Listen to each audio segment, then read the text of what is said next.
Well, hi guys. Welcome. And who dat?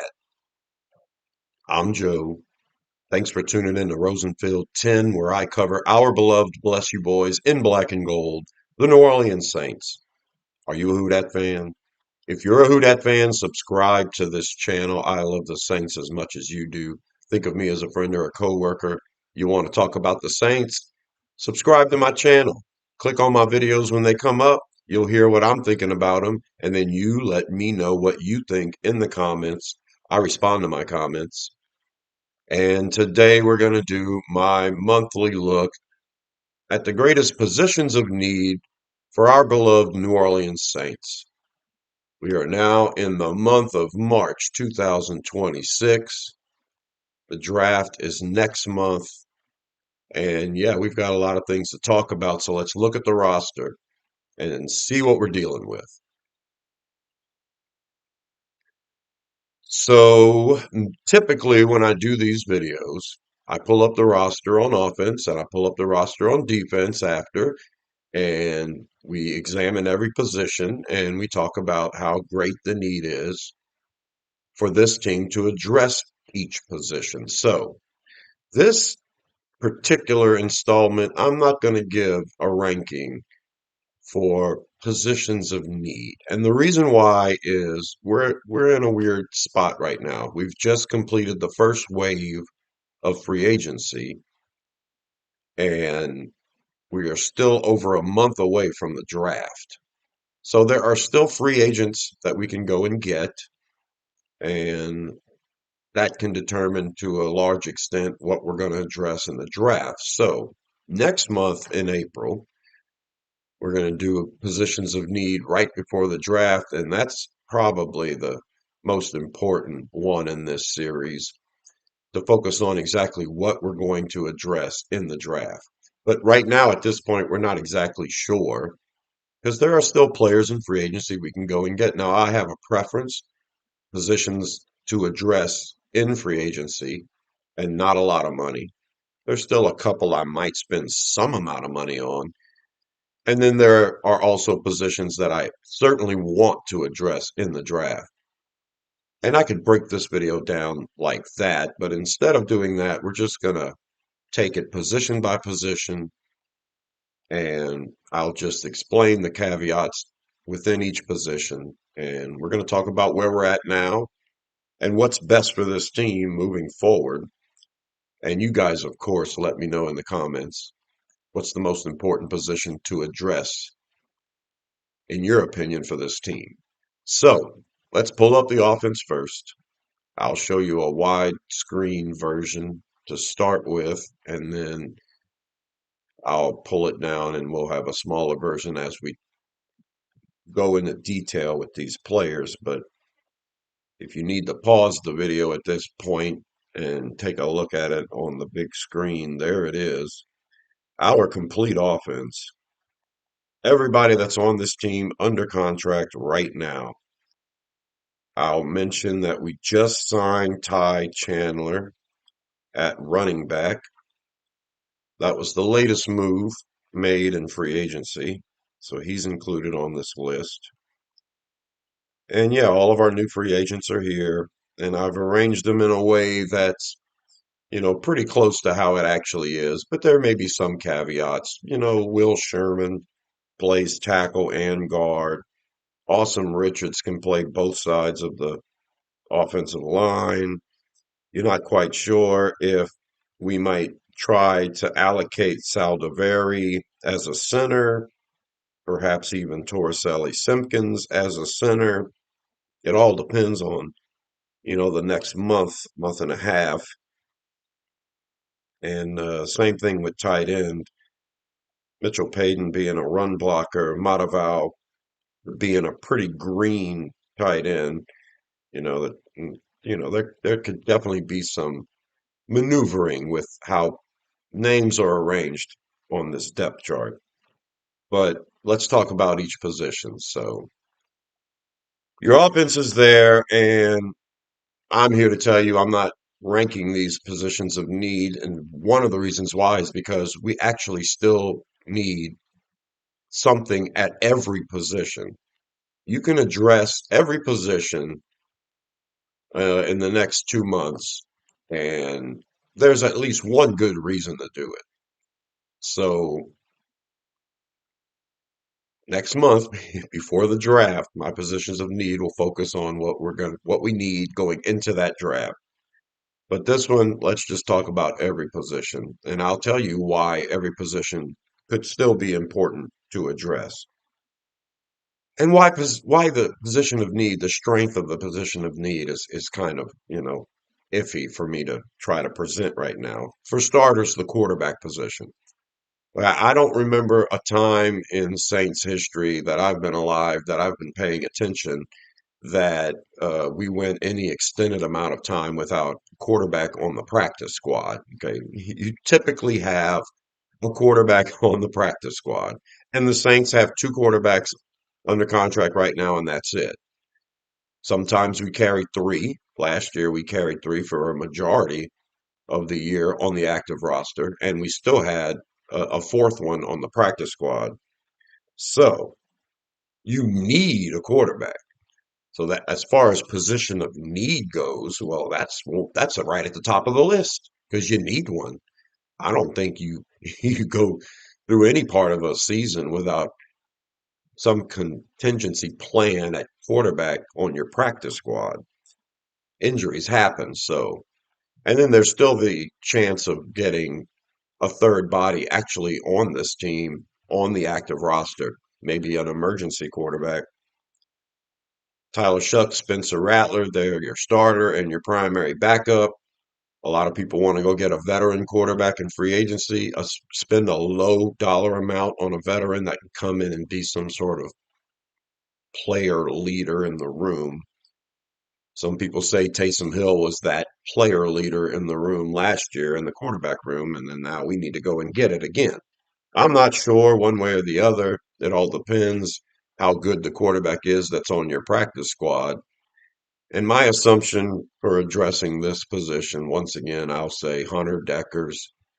You go and grab him, have him through training camp, keep him on the practice squad. If he's good enough, maybe he stays on the active roster like Jake Haener was as a emergency quarterback designation every week. Doesn't count against the players that are active that week because he's an emergency quarterback, but can still be on the active roster. So yeah, so it could be Hunter Deckers, or it could be a veteran, cheap veteran, and then Hunter Deckers on the practice squad. At running back, yeah, we got Ty Chandler. So some people are thinking this definitely spells the end of Kamara, but Ty Chandler hasn't done much of anything in this league. And I think the main reason we got him was because of his return ability. So you kind of feel right now Alvin Kamara might not be on this team. And I've been saying Kendre Miller's got one foot out of the door right now. So your starter is Travis Etienne Jr. And then I'm very good with Devin Neal and Audric Estime as my primary backups. I'm very good with that. A lot of people are saying because they're unproven or whatever. So a lot of people think they just aren't talented enough for you to have to lean on them. I don't know what else Estime has to do. We leaned on him for a whole game last year and he looked great. Devin Neal looked great every time he had a chance. So yeah, I don't know what else a team needs to do. You want to feel a little better? Well, I don't know. Kamara might still be on this team for starters. Kendre Miller might still be on this team. But to go and get Ty Chandler makes me think it's between him and Evan Hull as to who's going to be that number four running back with the special teams qualities. And I have a feeling because Ty Chandler's a pretty fast guy that Chandler's going to beat out Evan Hall as the number four guy. We're going to have Achan, Neal, Estime, and Chandler. So you don't address running back at all anymore, right? Well, there's one reason you could address running back, and that is to have a bona fide, really super talented number two. If you really feel like Devin Neal and Audric Estime just don't have the talent, which I think they do. If you want a legitimate 1-2 punch with Travis Etienne Jr. and somebody else, perhaps him and Kamara this year, but then him and somebody else next year, then there's a reason to address running back. There's some interesting choices in the draft, and if somebody falls to you in the fourth round that has a lot of ability, it's not out of the realm of possibility for the Saints to address it. I think the main reason you would get a running back, the main justification for getting another running back is you're take you're drafting somebody to take Kamara's place, and Achan is that right now. But if you want a 1-2, you'd kind of be taking Kendre Miller's place. I think Kamara and Miller are both off this team. I'm talking about this running back class being Achan, Neal, this running back room being Achan, Neal, Estime, and Chandler. But, Estime could be a practice squad guy if Chandler's that good as a returner, and you can go and get yourself a number two. And if Jeremiah Love is there at pick 8, yeah, that might be the pick. And that's my singular justification for actually addressing running back again. It's to get somebody that's better than everyone on the team. But we'll see what happens. Let's look at the wide receivers. Right now, we haven't addressed it at all. And a lot of people want to go get a free agent. I thought maybe go and get some cheap free agent, sort of like when we went and got Landry before or Marquez Valdez Scantling before last year or year before with Cedric Wilson. Some cheap veteran like that, put him in the room. But I'm telling you, this team probably feels really good about the investments they've already made in Jalen Polk and Trey Palmer. I mean, you've got a group of players here that had to have a lot of playing time toward the end of the year last year with Kevin Austin, Mason Tipton, Ronnie Bell, Samori Torre, and you've already invested again with Alford and Cooks. Means stays healthy, maybe he's a part of the mix too. But the Saints are, playing a long game with these moves. When they made these moves during the year, this past year, I was kind of excited about it because big picture, you knew you were going to have to pay Chris Olave a lot of money. So how about get the state of the room in a situation where everybody's under rookie contracts and then you're not spending a ton of money there. You're actually trying to figure out which one of these guys is worthy of paying once their contract is up. Devon Bailey is under a rookie contract. Jalen Polk, rookie contract. Trey Palmer, rookie contract. So, which one of these guys wants to? Yeah, and Bub Means too, of course. Which one of these guys? Well, and Mason Tipton, So, which one of these guys wants to step up and be on this team? How good are they right now? I think that wide receiver is something we should address. If you go and get a veteran, you kind of hoping Jalen Polk and Trey Palmer beat that guy out anyway. But you could. I personally think go and get Dante Pettis again would be a good move as far as going to get a veteran with some return ability who knows the system, and that's the kind of veteran I would go and get. But certainly address wide receiver in the draft. The class is too deep. When you have a class full of talented players in a draft, you almost have to. I mean, if you want to be a good team, if you want to work the draft the correct way, it's kind of like if there was a draft with 5 bona fide first round quarterbacks in it, and you're sitting there with a draft pick, and you got a quarterback situation that's up in the air. I mean, it's one of them things. Even if you have a great quarterback, if he's getting older, you take advantage of the talent that's there in the draft. A lot of people want to focus on position of need, and yeah, I'm not going to draft Dan Marino because I already have whatever Derek Carr on my team. I'm gonna go ahead and draft another position that might be a greater need, best player available kind of thing.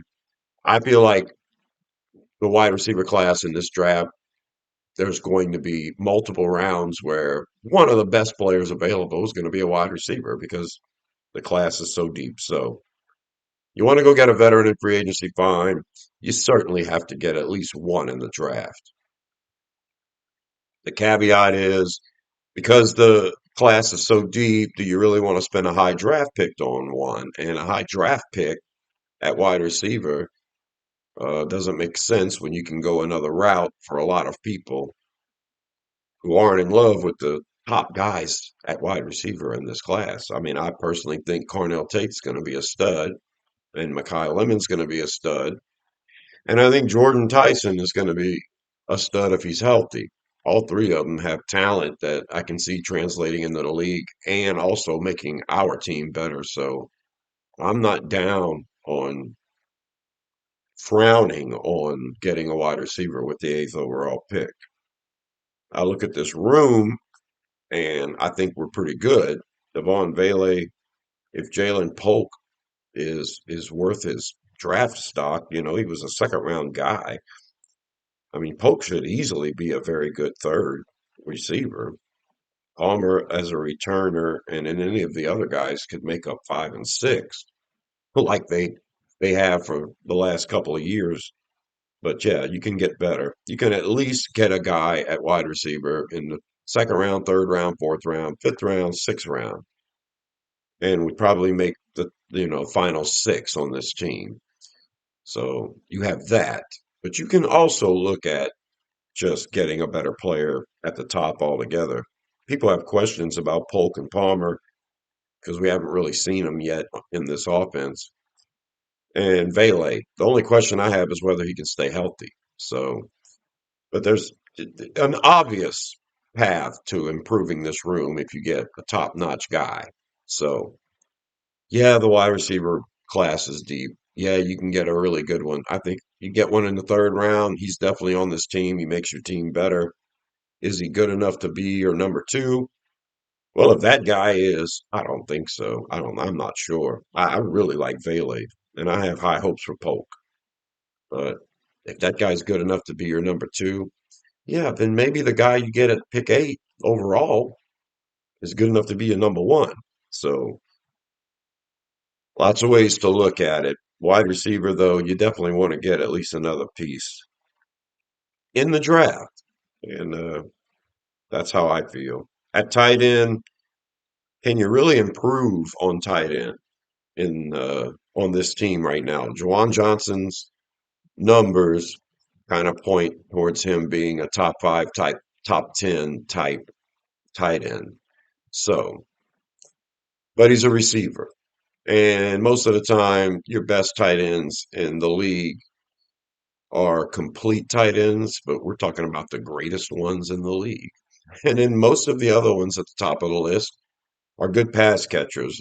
No great run blocking tight end that can't receive is on the top of the list of greatest tight ends in the league. It's just the truth of the matter. So, with that in mind, you can improve on Juwan Johnson, but only with one of the best tight ends in the league, a complete inline blocking tight end that can run routes and catch as well as Johnson. Those are hard to come by. I still think you could take a shot at it in the draft. If you bring a player in here in the fourth round, perhaps, or fifth round, and they manage to beat out Monteval, because Mitchell Payton will be your run blocker. Trayton Welch is a pretty good receiver. But right now, you got Juwan Johnson and Noah Fant. Fant is a better inline blocker, but I don't think you're fooling anybody with him lined up out there. I don't know if he's such a good run blocker that we can just do play action and just keep him out there all the time. I don't know if that's something Kellen Moore would do if he had a talent, a tight end that could do it. Noah Fant's a good, two-way player, so a good compliment to Johnson, especially when we're passing. But I still think you could use a complete tight end. I still think you could take a chance on one. Now, you're not going to go and get a complete tight end now. I think the best ones in free agency are gone. Dallas Goedert, Isaiah Likely. David and Joku. Those are probably the best ones in the free agent pool. That could serve as that complete tight end and be a 1A, 1B with Johnson. Fant's a 1A, 1B with Johnson because Fant's going to get a lot of run blocking ask, but I don't think we're going to play a lot of inline tight end. I think if we do, it's going to be wild because I think if you have, Noah Fant and Juwan Johnson out there blocking, it's just not going to hold up half the time. So go and get a guy in the draft. If he's good enough at run blocking and he can show something as a receiver, then, there's definitely a place on this team. I'm not sold on Matavao at all. Mitchell Payton as a run blocker, well, he would be what, a third tight end or a second tight end if you're definitely running, or you put Mitchell Payton as your number one tight end in an obvious run situation. I mean, your second guy's Noah Fant. I mean, I'm just saying you can still get a little better. Fant and Johnson, but what this offense seems to be, you know, heading towards. As far as the run game goes, I still have a lot of questions. We want to run the ball. We want to run it really good. So you need perimeter blockers. You need wide receivers who can block, and you need tight ends who can block for that running game to really be solidified. If Travis Etienne Jr. is going to rip off a 70-yard run, he's going to need Chris Olave blocking his arse off down the field. And I'm not sure you get that all the time. That's why you don't get big runs all the time. You need Jawan Johnson to be perfect in his run blocking assignment for these big runs to really happen. And of course, offensive linemen getting to their spots and everything else. It's going to be wild. I want this team to run better. And I think we need a big time talent at tight end to uh to complete the running game. So we'll see. But that's my caveat for that. You get a Sam Roush or a Dolan Bentley, like I talked about before, in the fourth round, and they can come in here and immediately be an upgrade at run blocker, and then they start showing you something as a pass catcher, then yeah, that would be a good reason to address tight end. I don't think in free agency, though. In the draft, though, leave your options open. And in the offensive line, we make that brilliant move of bringing David Edwards in and re-signing Dylan Redunds as a backup. Those two moves were moves I wanted the team to do. They did it, and now we're really close. I still have an issue with Cesar Ruiz at right guard. If we were going to talk about all of these offensive positions and which starter could you improve on? Yeah, I look at the team, and the only two that really come to mind for me, because like I said, Juwan Johnson, he's a top five, top 10 guy. I know you want a complete guy, but you're not going to do it in free agency. You're taking a shot in the draft. So personally, I don't think you really feel like you can improve on Juwan Johnson and actually do it. You can try. I don't know if you can actually do it. I think you can improve on Devon Vele at wide receiver and Cesar Ruiz at right guard. I think there's a possibility that you can actually do that. And yeah, it's going to be tough. Maybe Dylan Redunds is a better right guard than Cesar Ruiz. That's what we're going with right now. That's the competition right now. And then maybe we draft a guard and maybe he can come in and provide some push as well. And maybe there's a starting caliber guard that's still in free agency that we could go and get who just would be a better run blocker than Cesar Ruiz. And yeah, I think there's ways to actually improve on Cesar Ruiz. Still left to go. And in, the draft with the wide receiver. I mean, I love Devon Vele, but there's a chance somebody's going to have to play the number two spot if Vele keeps getting injured. And Vele being a seventh round draft pick that we acquired for a fourth round pick. Um, yeah, I think if you draft Cornell Tate, I think Tate starts ahead of Vele. I don't think it's a necessity, but I know you can improve there. Hell, if you get Jeremiah Love, you can improve on Travis Achan probably. But backups in the offensive line is something that we can address, and free agency or the draft. We get Dylan Reduns, that's great. You go and get another guy at guard, either way, and then yeah, he could improve the depth on the other side of the line and perhaps even start. I'm not a fan of Ruiz at all, but you need a backup center. A lot of people say go get a veteran. You don't want to go get a young guy and then have him have to play half the year because McCoy's probably going to miss time. I don't see if that's such a bad idea. If you go and get a true center and he learns this offense and he gets his chance and he can grow if he has to come in and play, that's a that's a pretty ideal situation for me. Yeah, you might be better off with a veteran where the transition is a little smoother, but I kind of like the idea of bringing up a young guy and seeing if he's worth it. Because if McCoy insists on missing half the year all the time, we're going to end up moving off of McCoy, no matter how good he is, if he keeps missing time. So you need a backup center. And like I say, another right guard would make me happy. And then backup tackle to me.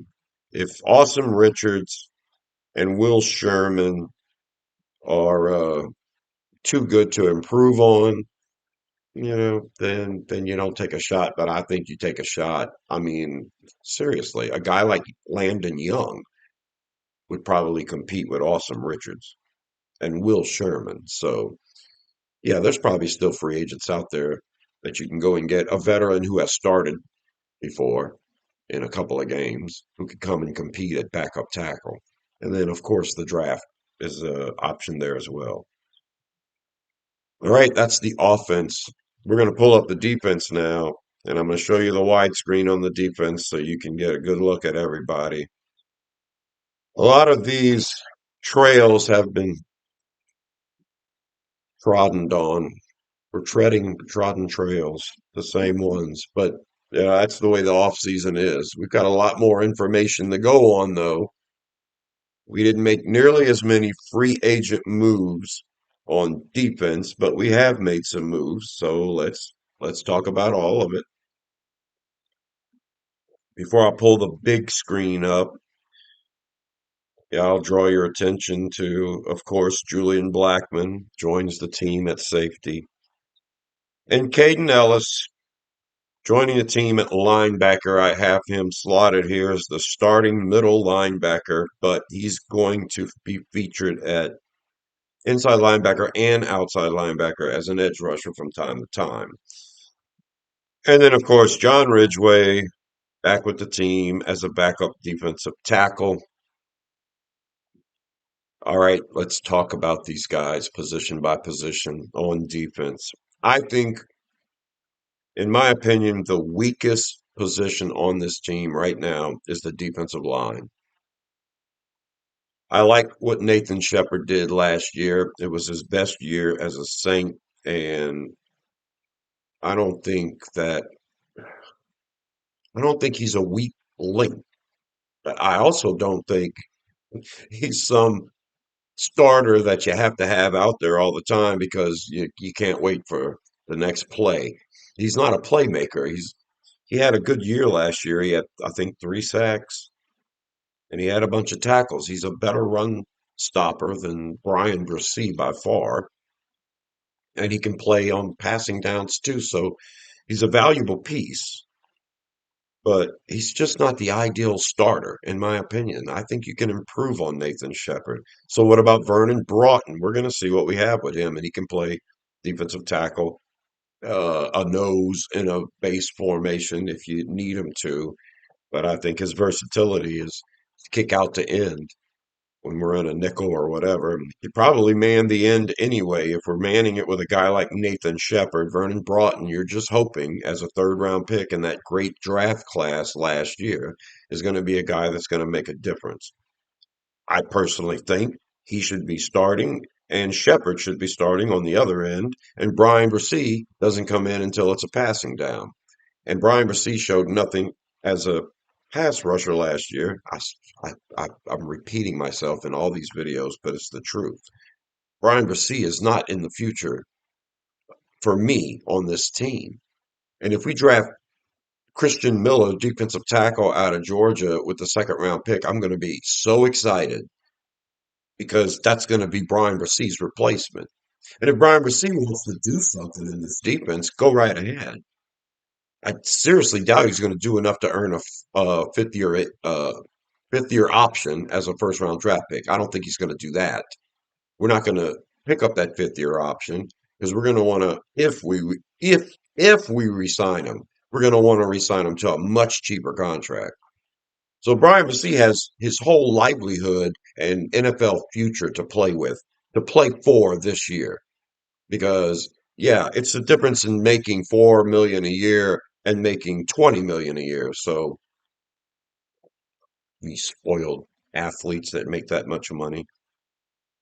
Yeah, Brian Bresee ain't even worth 4 million a year in my opinion right now. He's got to show me something. And yeah, defensive line, in my opinion, personal opinion, is a huge position of need for this team. And nobody focuses on it. They just don't. Everyone says you can improve on the defensive line. They're talking about edge rusher, a guy whose hand ain't even in the dirt. And Davin Godchaux, I've heard a few people say, yeah, he's old and we should think about that too. And that's another position of need. Now, when we run a base 3-4, we have that nose tackle type out there. But then once we switch to a nickel or a dime, a lot of times we mix it up. Davin Godchaux is out there only in base formations and we take him off the field. Maybe we get a nose tackle type that's good enough to stay on the field. Vernon Broughton is, a guy we're hoping can flex and be good enough to stay on the field no matter what the situation. But if you do want to address a younger, definite nose tackle, it's a position of need.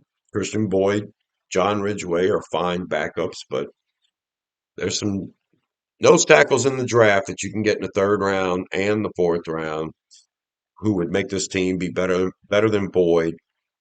I always say it, Boyd's a six-round pick from a small school, so if you can get a guy from Alabama in the fourth round or fifth round, yeah, you might improve there. So everything's on the board at defensive line for this team. And if you want to address it in free agency before the draft with some smaller money additions, please do, because I suggested go and get John Ridgeway back, which we did. But I also suggested go and get Jonathan Bullard back. Or Jonah Williams, who signed with another team by now. So, and Chris Rumpet, defensive edge rusher. I'm not sure if he re-signed, if he signed with anybody or not, but I wanted to go and get him too. So yeah, Jonathan Bullard would be a good guy to go and get. So at least you've got your bases covered here, and you don't have to force it in the draft. But at edge rusher, yeah, we do. We need something. I wanted to go re-sign Cam Jordan and Chris Rump. I wanted to have the whole team back together again and then let the chips fall as they may. If David Bailey's there with pick 8, great, grab him because Cam is only going to be on a 1 year deal anyway. If you have a chance to get a guy like Malachi Lawrence in the second round or Zion Young, wow, grab that guy. Yeah, because Jordan's only under a 1 year deal, but I still think we need to cover our bases there. I don't want to go spend too much money on a veteran edge rusher, a guy who thinks he's going to come in here like Malcolm Floyd and get a large percentage of playing time. I want Chase Young and Carl Granderson to play too. And I think if Jordan was happy with the way things went last year, he'd be the perfect guy to go and get. If you want to get a smaller guy or a younger guy, then yeah, I guess you could do that in free agency. But yeah, this draft is deep at wide receiver and it's really deep at edge rusher. And I think that if you don't re-sign Cam Jordan, it makes it a must. But I think you really should get an edge rusher in this class. Take advantage of the draft, take advantage of the talent that's there, fill a position of need. In a year where the position is deep, it's a no-brainer. So definitely edge rusher in the draft. And I'm still hoping Cam Jordan comes back. Hell, I'm still hoping Chris Rump comes back. All right, an interior linebacker, inside linebacker, middle linebacker. We get Caden Ellis, and I've already said he's going to highlight as an edge rusher too. Now, that helps with not getting Cam Jordan back into the fold. But Caden Ellis, I don't think, is an every down edge rusher, but he could definitely help with the substitutions and stuff. And we're really good with Pete Werner, Danny Stutzman, Isaiah Stallbird, and Jalen Ford behind Ellis. If Ellis gets to rush the passer from the edge, and we have to put Werner and Stutzman out there, yeah, that's kind of like what the starters were supposed to be anyway, Werner and Stutzman, and we were all pretty excited about it. So Ellis and Werner starting with Stutzman flexing in is the same situation we had last year for Stutzman, and you hope he gets some time. And in Stallbird, the same thing. Stutzman comes in every third drive or whatever, every third defensive outing, and take Werner's place, but Ellis still stays out there. That could happen still. And then Stallbird comes in passing downs to take Werner's place. That could still happen. Or you could trade Werner, which is another option now that Ellis is here, especially if Ellis plays a large percentage off ball linebacker. So your starters could be Ellis and Stutzman with Werner traded. And that to me sounds pretty good. I'm telling you, I think you can get a third or fourth round pick from the Rams for Werner or from Washington or from somebody that needs a off ball linebacker. Werner's a good player. So all of that to be said, linebacker in this draft is another position that's really deep. I would say it's third or fourth on the list. Edge rusher, wide receiver. I would say wide receiver, then edge rusher, and then probably safety and linebacker right there. Definitely safety and linebacker right there. But not sure if I would have safety ahead of linebacker or what. But it's something you need to focus on. If you're building a team from a big view, if you're playing 3D chess, you got to understand the ins and outs of how much does a free agent cost if you're going to go and get a particular position, how versus getting him in the draft. So that cost consideration has to factor in. And then the depth at certain positions in the draft and how you must take advantage of that if you can. Linebacker's really deep in this draft. I mean, if you go and get Jacob Rodriguez in the second round, you're going to expect him to start. You're definitely trading Pete Werner at that point, and Danny Stutzman's just not having any playing time. Stuff like that could happen, but it's too deep. It's the position is too deep. Kyle Lewis in the fourth round would be so good for this team at linebacker. I love all of the linebackers. I like some options later on, day three options. I think Harold Perkins would fit. I think it's just one of them things. It's one of them things. I wouldn't go and get a veteran in free agency. I wouldn't address it in free agency anymore. You did with Caden Ellis, but I think a linebacker is going to be a pick for this team. And so is safety, another position on this team that's already deep. Let's look at the DBs. I'm going to start with safety.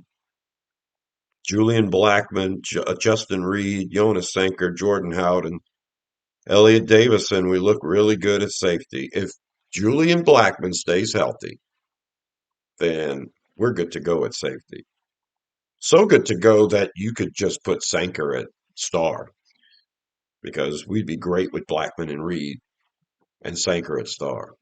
But I don't think Blackman's going to stay healthy. So also, the draft is so deep at safety. It's so deep.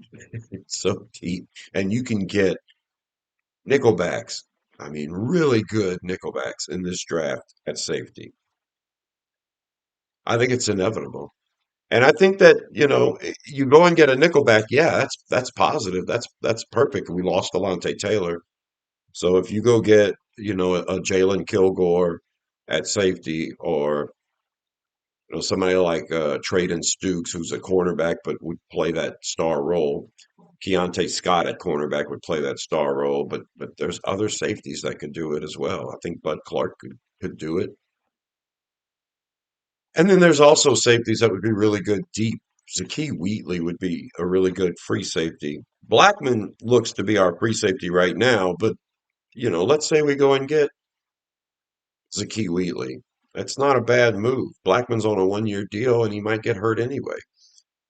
And then you got a guy like Jordan Howden that's going to play free safety, or you can put your rookie in.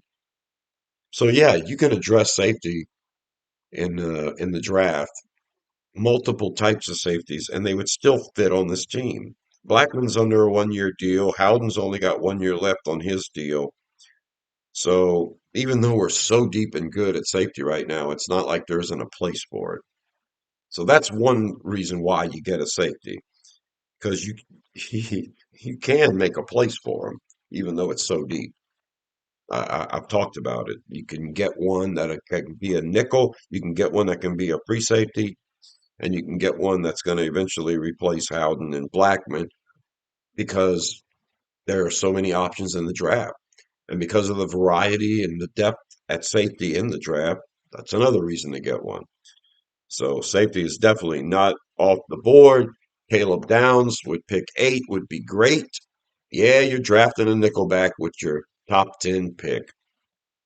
But what a great player he would be, and probably a leader, and probably a perennial Pro Bowler. And yeah, I'm not saying despite the depth that what I'm saying is despite the depth at safety, yeah, there's still definitely a chance to get a safety.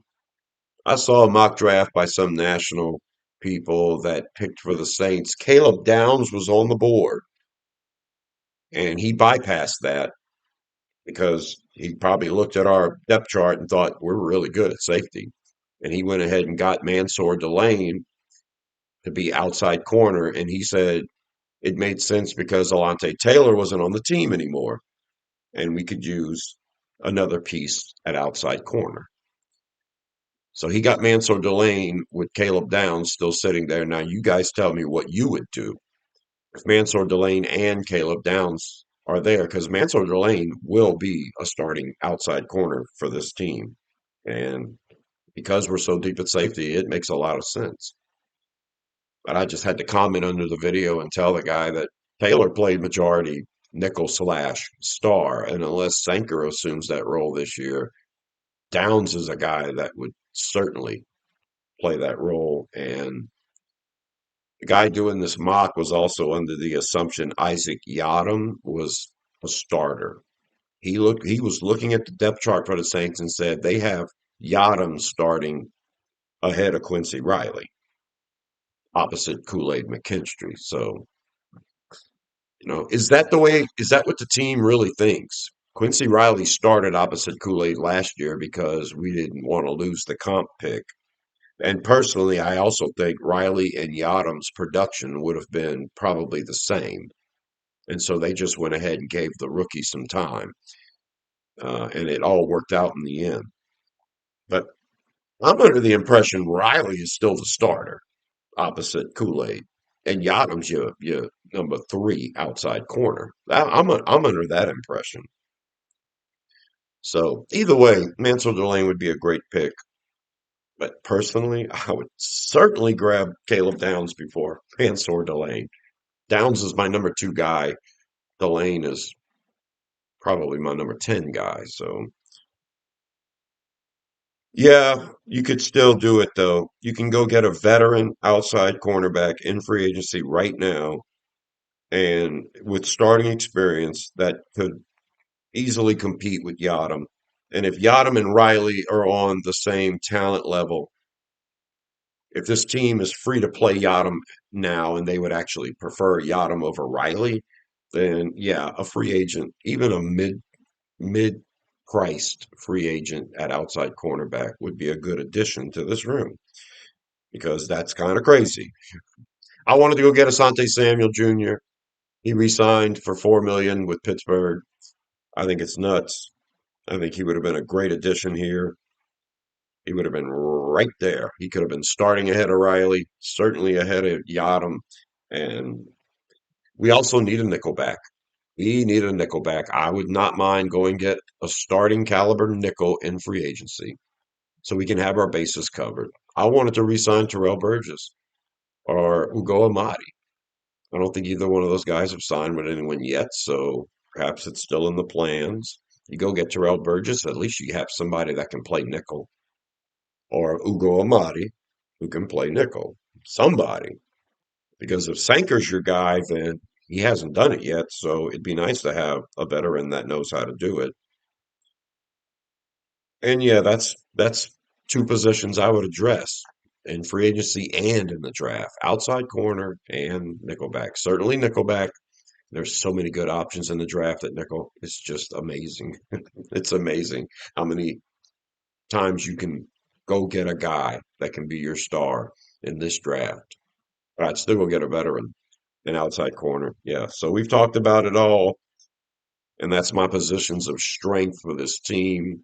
The only other positions to talk about are, the special teams. Your long snapper, Zach Wood, is good. Your kicker, Charlie Smith, you're hoping takes another step because he's only been doing this for a couple of years, and man, the potential's there. I hope it works out with Charlie Smith. And of course, our new punter, Ryan Wright, who's going to wear number 17 this year. Uh, Travis Achan Jr. is going to wear number 3. And he said he wore number 1 with the Jaguars because, yeah, I guess it was available.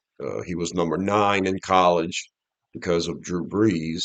He knows he's not going to wear number 9. He could wear number 1 because Alontae Taylor's gone now, but he said he didn't want it. This is a new chapter in his career, and I hope we all call him Achan. And when the rest of the nation is saying, why are all of Louisiana's local media calling Travis ETN Travis Achan, then yeah, let's get the point across. If any of you guys watching this video are a season ticket holder and you're going to be there for the opening home game this year, I need the crowd to chant Achan. I need the crowd to chant it. I want it to be so noticeable that the national broadcasters have to address it and say, why are they chanting Achan?